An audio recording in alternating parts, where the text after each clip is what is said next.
Hi friends, welcome to my YouTube channel medical lab testing knowledge. Friends, आज जो हम इस वीडियो के अंदर डिस्कस करने वाले हैं वो बहुत ही कॉमन टेस्ट जिसे सबसे ज़्यादा डॉक्टर प्रिस्क्राइब करते हैं, ईएसआर टेस्ट। ईएसआर टेस्ट क्या होता है, ईएसआर टेस्ट क्यों करवाया जाता है, इसकी नॉर्मल रेंज क्या होती है, जिनका ईएसआर कम होता है वो किन कारणों के द्वारा कम होता है और जिनका ईएसआर अगर हाई रहता है तो वो किस कारण से हाई रहता है। तो फ्रेंड्स, इस वीडियो में हम इन सभी टॉपिक पर डिस्कस करेंगे, तो प्लीज़ वीडियो को आखिर तक देखिएगा और अगर वीडियो अच्छा लगे तो प्लीज़ वीडियो को लाइक कीजिएगा, चैनल को सब्सक्राइब कीजिएगा।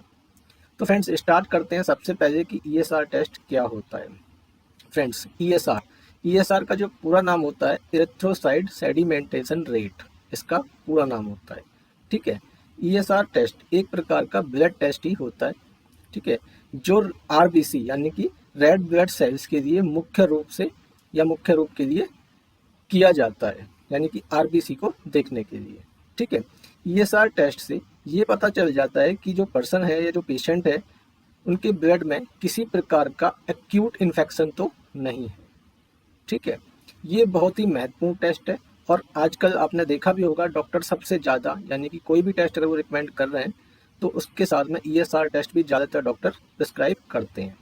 ठीक है,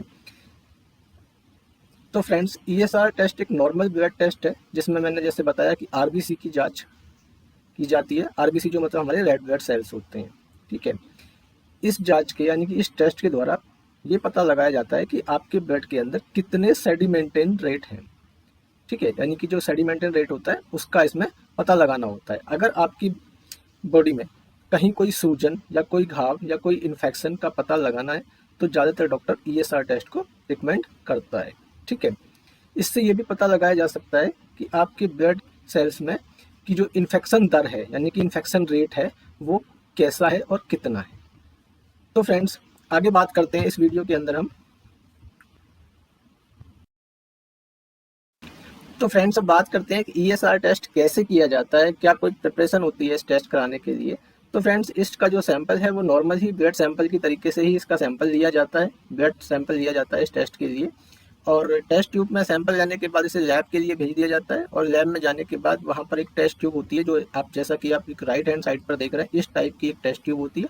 उस टेस्ट के अंदर इसका सैंपल लगाया जाता है और कुछ टाइम बाद जो जैसे कोई किसी जगह 30 मिनट्स होता है, किसी जगह 1 आवर होता है, इसके लिए इसको रख दिया जाता है और उसके बाद देखना होता है कि इसके अंदर जो आरबीसी है वो कितनी डाउन हुई है, यानी कि जो आरबीसी का जो लेवल है वो नीचे की तरफ बैठ जाती है और उसी को चेक करना होता है इसके अंदर कि आपकी जो आरबीसी है वो उस टेस्ट ट्यूब के अंदर किस लेवल तक दिखाई दे रही है। अगर वो आरबीसी आपकी रेफरेंस रेंज से ज़्यादा आ रही है तो इसका मतलब आपका ईएसआर बढ़ा हुआ है और अगर आपकी आरबीसी नॉर्मल से कम आ रही है तो आपका ईएसआर डाउन हो रखा है और अगर आपकी एवरेज में है तो इसका मतलब आपका ईएसआर नॉर्मल है। जो जैसा कि मैं आगे आप ये इसकी रेफरेंस रेंज बताऊंगा उस तब आपको और ज़्यादा क्लियर हो जाएगा कि इसकी रेफरेंस रेंज कितने के बीच में होना चाहिए। ठीक है फ्रेंड्स, आगे बात करते हैं हम। फ्रेंड्स, ईएसआर बढ़ने के कारण, किन कारणों से ईएसआर बढ़ता है और ईएसआर कम होने के कारण, यानी कि जो ईएसआर का लेवल है वो किन कारणों से कम होता है। तो फ्रेंड्स, सबसे पहले बात करते हैं हम यहाँ पर कि ईएसआर का जो बढ़ने के क्या कारण है, यानी कि जो जिनका ईएसआर हाई हो रहा है वो किन कारणों से ईएसआर हाई हो रहा है। तो फ्रेंड्स, सबसे पहला आता है इसके अंदर जो फीमेल्स हैं जिनको मेंस्ट्रुअल साइकिल के टाइम में या फिर प्रेगनेंसी के दौरान इसका जो लेवल है वो थोड़ा सा बढ़ जाता है। यदि किसी पर्सन को या किसी पेशेंट को खून की कमी यानी कि ब्लड की कमी जिसे हम एनीमिया बोलते हैं, तो इस कंडीशन में भी ईएसआर का जो लेवल है वो बढ़ सकता है। ठीक है, इसके अलावा ईएसआर का लेवल इन्फेक्शन, कोई एक्यूट इन्फेक्शन हुआ है किसी पेशेंट को, tuberculosis, corona virus, arthritis, lymphoma, multiple myeloma, thyroid disease, heart disease, liver disease, auto immune disease और इन्फ्लामेटरी डिजीज के कारण भी बढ़ सकता है। ठीक है, तो फ्रेंड्स, इन कारणों से लगभग ईएसआर बढ़ सकता है, ये ईएसआर बढ़ने के कारण होते हैं। ठीक है, वहीं फ्रेंड्स अब बात करते हैं हम कि जिनका ईएसआर नॉर्मल से कम होता है या कम आता है वो किन कारणों से होता है। फ्रेंड्स, जिनका ईएसआर कम आता है, सबसे पहला आता है इसके अंदर सिकल सेल एनीमिया। ठीक है, ल्यूकोसाइटोसिस, पॉलीसीथीमिया, हाइपर विस्कोसिटी और कंजेक्टिव हार्ट फेलियर। तो इन कारणों से ईएसआर डाउन हो जाता है। बाकी फ्रेंड्स, मैंने ये सभी टॉपिक्स जितने भी ये कारण है ये यहाँ पर लिखे हुए हैं, स्क्रीन के ऊपर आप देख पा रहे होंगे इन इन कारणों की वजह से ESR बढ़ने और घटने लगता है। ठीक है, अब फ्रेंड्स आगे हम बात करते हैं इस टेस्ट की कि इस टेस्ट को कब करवाना चाहिए, किन कारणों पे ESR टेस्ट को डॉक्टर प्रिस्क्राइब करता है। फ्रेंड्स, जब किसी शरीर में या किसी बॉडी में इस तरह का कोई तकलीफ बनी रहे, जैसे कि कोई अर्थराइटिस, ठीक है, फीवर, हेडेक, सर दर्द, नेक पेन, ठीक है, शोल्डर पेन, एनीमिया, पेल्विक और भूख कम लगना, जोड़ों में अकड़न, वजन कम होना, इस तरह की अगर कंडीशन दिखती हैं तो डॉक्टर ESR टेस्ट को प्रिस्क्राइब करते हैं। अब आगे बात करते हैं फ्रेंड्स हम इसकी नॉर्मल रेंज। फ्रेंड्स अब बात करते हैं हम ESR की रेफरेंस रेंज, यानी कि इसकी नॉर्मल रेंज क्या होती है, यानी कितने के बीच में ये ESR नॉर्मल माना जाता है।